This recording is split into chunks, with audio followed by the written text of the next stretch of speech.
तो कैसे हो भाई लोग, सब ठीक? मैं हूँ तरुण कुमार और आज हम पढ़ने वाले हैं स्टैंडर्ड 9 के चैप्टर 9 का पार्ट 4, जिसमें हम बात करेंगे मास और वेट की। तो आप सभी का स्वागत है हमारी YouTube channel smart class 9 and 10। तो चलो लेट्स द शो बिगिन।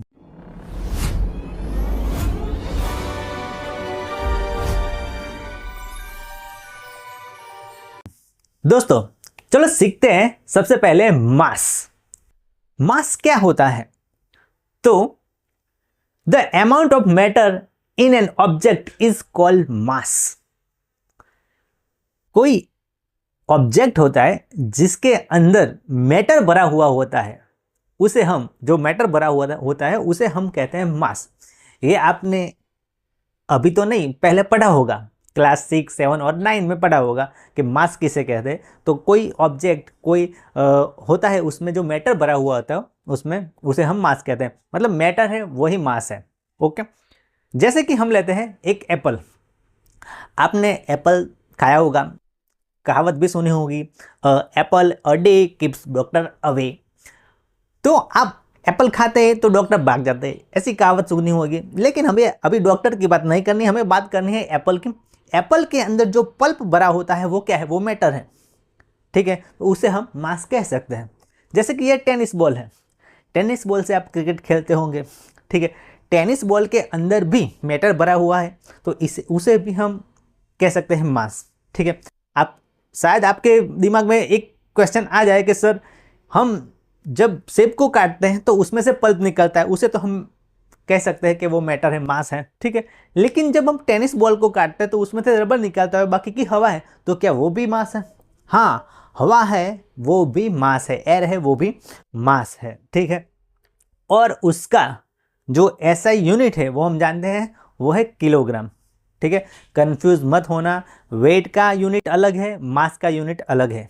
ठीक है, मास का यूनिट याद रखना, वो किलोग्राम है। ओके, और the mass of an object is measurement of its inertia. ठीक है, जो मास है वो क्या है? तो इनर्शिया का मेजरमेंट है। हम उससे क्या ले सकते हैं? इनर्शिया। इनर्शिया समझ सकते हैं। इस चैप्टर से पहले वाला जो 8वां चैप्टर है उसमें हमने पढ़ा था कि जो मास है, कोई ऑब्जेक्ट का मास है, उससे वो किस पे डिपेंडेंट है? तो इनर्शिया पर डिपेंडेंट है। और एक और बात, the mass of an object always remains constant. जो मास होता है, मैटर का मास होता है, वो हमेशा कांस्टेंट रहता है, किसी भी प्लेनेट पर जाओ। ठीक है, कभी भी कोई ऑब्जेक्ट का, कोई पदार्थ का मास कभी बदलता नहीं। कोई भी पदार्थ, जैसे आप एप्पल लो या टेनिस बॉल लो और इसे किसी भी प्लेनेट पर ले जाओ, लेकिन उसका मास हमेशा के लिए कांस्टेंट रहेगा, वो कभी भी नहीं बदलेगा। हाँ, उसका वेट जरूर से बदलेगा, लेकिन उसका मास कभी भी नहीं बदलेगा, ये याद रखना। क्योंकि उसके अंदर जो मैटर भरा हुआ है वो कभी भी कम भी नहीं होगा, कभी भी बढ़ेगा भी नहीं। ठीक है, उसका इनर्शिया है वो भी इस पे डिपेंडेंट है। अगर उसका मास बढ़ता है तो उसका इनर्शिया भी बढ़ता है। उसका जैसे कि एप्पल का मास बढ़ेगा तो उसका इनर्शिया बढ़ेगा। टेनिस बॉल का मास बढ़ेगा तो उसका भी इनर्शिया बढ़ेगा। ठीक है, इसलिए इसका इनर्शिया है वो मास पर डिपेंडेंट है और ये मास है वो कांस्टेंट है। ठीक है, चलो अब बात करते हैं वेट की। वेट क्या है? तो हमने पढ़ा था कि कोई ऑब्जेक्ट को हम ऊपर फेंकते हैं तो वो नीचे आ जाता है। ठीक है, किसकी वजह से?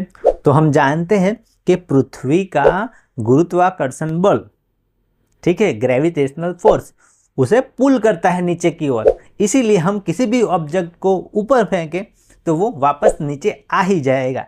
ठीक है, और उस ग्रेविटेशनल फोर्स की वजह से ही हमें वो जो ऑब्जेक्ट है वो हैवियर या लाइटर लगता है। ठीक है, हम उसका वो हैवी है ये किससे पता लगा सकते हैं? तो उसके ग्रेविटेशनल फोर्स से। जितना ग्रेविटेशनल फोर्स ज़्यादा लगेगा उस ऑब्जेक्ट पे, वो ऑब्जेक्ट हमें भारी लगेगा। और अगर ग्रेविटेशनल फोर्स कम लगेगा तो हमें वो ऑब्जेक्ट कम भारी लगेगा, हल्का लगेगा। ठीक है, तो जो ऑब्जेक्ट है उसका वेट क्या है, तो उसका वेट वो डिपेंड करता है ग्रेविटेशनल फोर्स पर जो पृथ्वी उसे उस पर लगाती है। ठीक है, जो अर्थ है, अर्थ वो उस ऑब्जेक्ट को अपनी तरफ खींचती है, उसे ग्रेविटेशनल फोर्स कहते हैं, और ये वेट है ये उसी की वजह से है। तो दोस्तों याद रखना, the earth attracts every object towards itself with the force of gravity.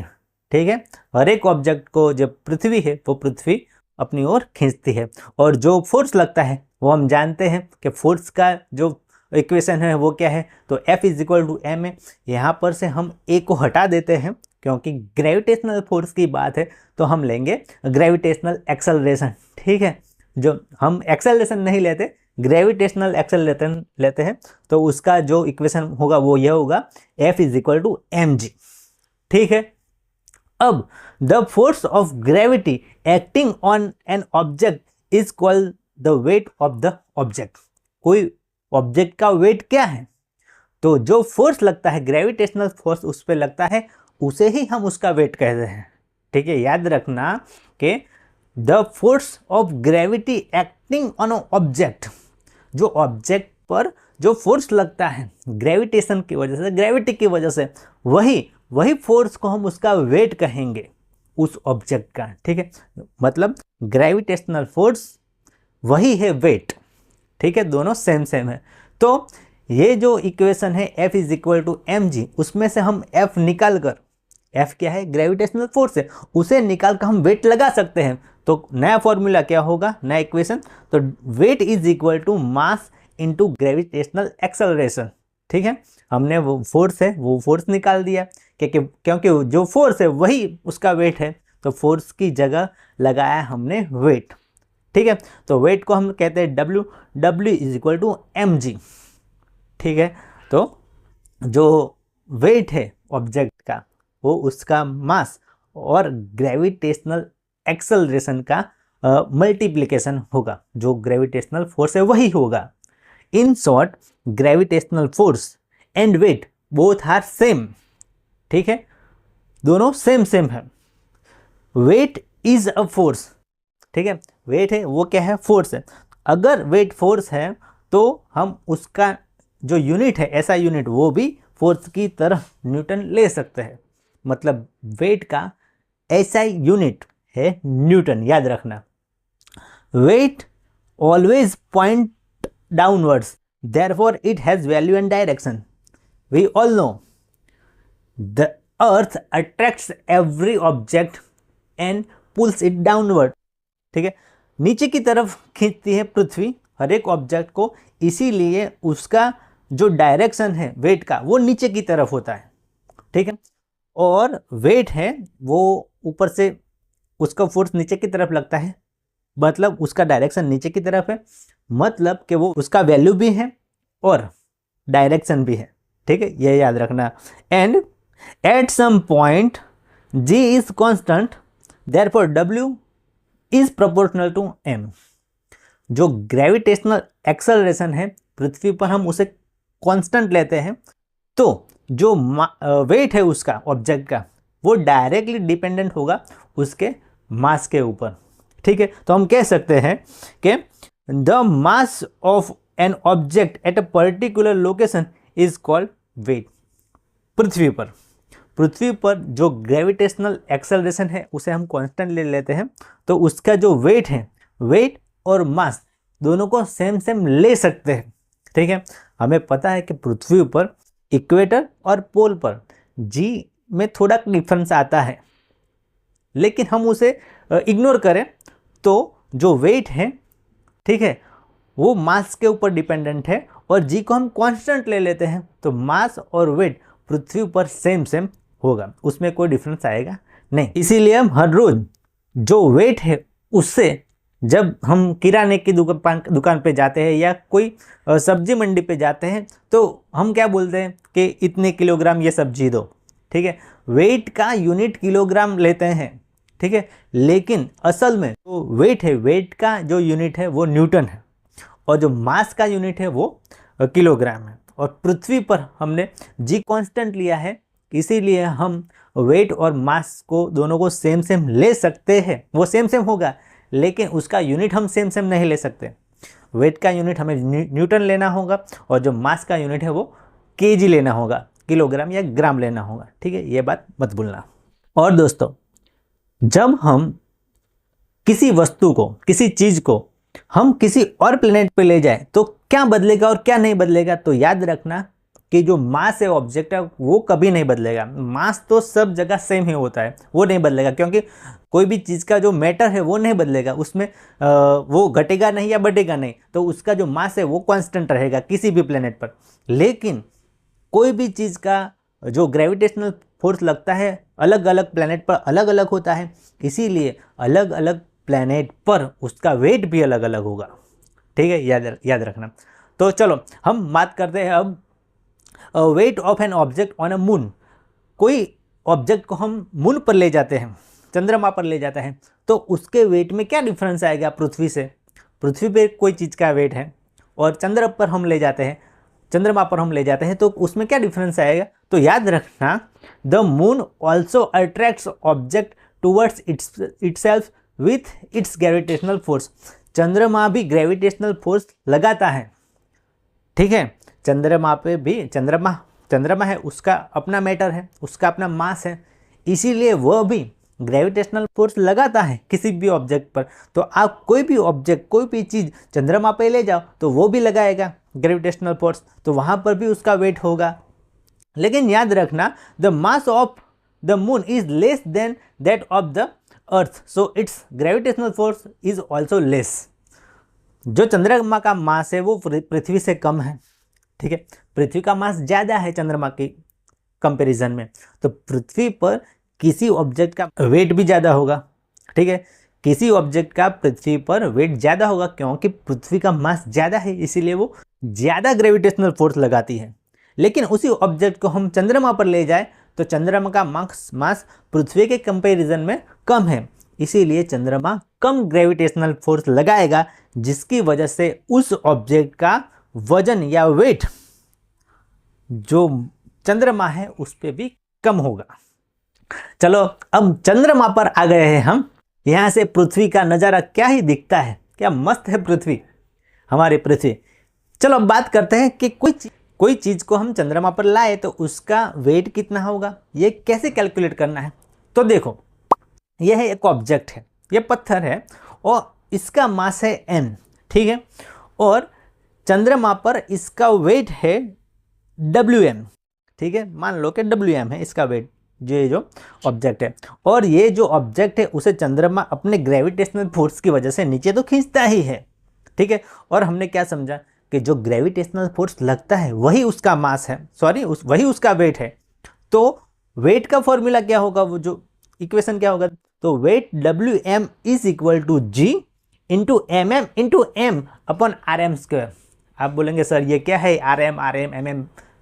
तो एकदम सिंपल है, आप समझ लो कि जो हमने ग्रेविटेशनल फोर्स का इक्वेशन निकाला था उस पे हम यहाँ F ले रहे थे, फोर्स है, वही क्या है, वेट है, तो हमने F निकाल दिया और वहाँ लगाया W, क्योंकि फोर्स और वेट सेम है। तो जितना ग्रेविटेशनल फोर्स ये चंद्रमा उस पर लगाता है यही उसका वेट है, तो हमने F निकाल के यहाँ पर लगाया W। तो W is equal to G तो यहाँ सब जगह पर कांस्टेंट ही है। mm क्या है, तो जो चंद्रमा है, चंद्रमा का भी मास होगा, वो मास हमें लेना है mm इंटू m क्या है, तो हमने बात की कि ये जो ऑब्जेक्ट है उसका मास है m, स्मॉल m। ठीक है, और अपॉन R², R यहाँ क्या है, तो R यहाँ चंद्रमा का रेडियस है। ठीक है, पृथ्वी पर हम पृथ्वी का रेडियस लेते थे, तो चंद्रमा पर हमें चंद्रमा का रेडियस लेना होगा।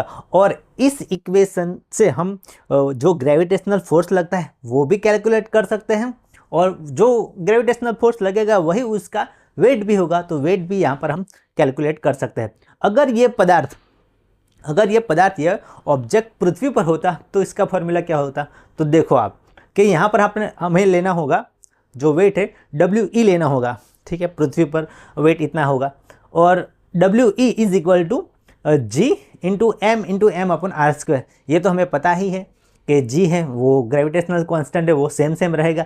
एम है कैपिटल एम, वो पृथ्वी का मास है, स्मॉल एम ये ऑब्जेक्ट का मास है, और आर यह क्या है, तो आर है जो पृथ्वी का रेडियस है वो है आर स्क्वायर। तो इस इक्वेशन से हम पृथ्वी पर किसी ऑब्जेक्ट का वेट निकाल सकते हैं, और इस इक्वेशन से हम चंद्रमा पे किसी ऑब्जेक्ट का वेट निकाल सकते हैं।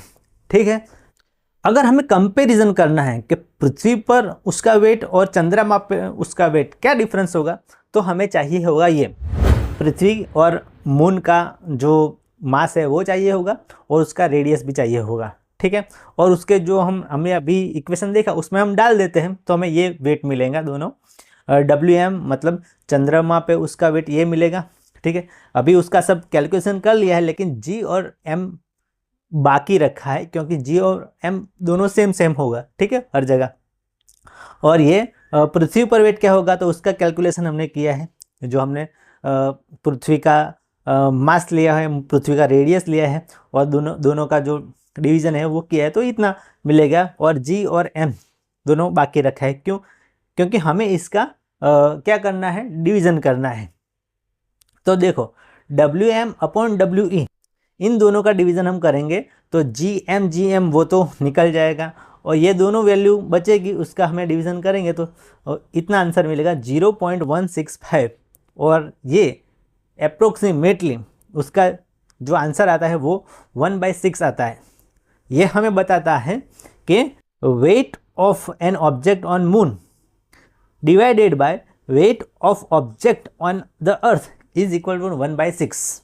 ठीक है, मतलब ये क्या कहता है कि हम दोनों ऑब्जेक्ट का जो वेट है वो डिवाइड करें तो उसका आंसर हमें 1/6 मिलेगा। मतलब कि किसी भी ऑब्जेक्ट का जो वेट है जो पृथ्वी पर है उससे 6 गुना कम होगा चंद्रमा पे। ठीक है, मतलब कि कोई व्यक्ति है जिसका वेट पृथ्वी पर 60 न्यूटन है, और वो अगर चंद्रमा पर रहने चले जाए तो उसका वेट हो जाएगा 10 न्यूटन, 6 गुना कम हो जाएगा, याद रखना। ठीक है, ये कैलकुलेशन आप अपने से कर सकते हैं, थोड़ा डिफिकल्ट है लेकिन ट्राई करना आ जाएगा। ठीक है, थोड़ा प्रैक्टिस करना तो भी आ जाएगा। तो हमें चंद्रमा और अर्थ का जो रेडियस है और मास है दोनों इसमें डालना पड़ेगा। तो जो हमने अभी इक्वेशन देखा था उसमें हम डाल देंगे तो उसका ये आंसर आएगा 1/6। ये दिखाता है कि किसी भी ऑब्जेक्ट का पृथ्वी पर मास तो 6 गुना ज़्यादा होगा, लेकिन चंद्रमा पर हम जाएंगे तो उसका मास 6 गुना कम हो जाएगा। ठीक है, अगर आप में से किसी को ये लगता हो कि मेरा वेट पृथ्वी पर बहुत ज़्यादा है, तो दोस्तों आप गलत प्लेनेट पर रह रहे हैं।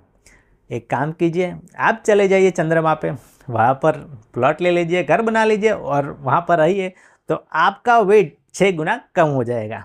ठीक है, ऐसा नहीं कि हम कभी मोटे होते या पतले होते, ऐसा नहीं, हम गलत प्लेनेट पर रह रहे हैं।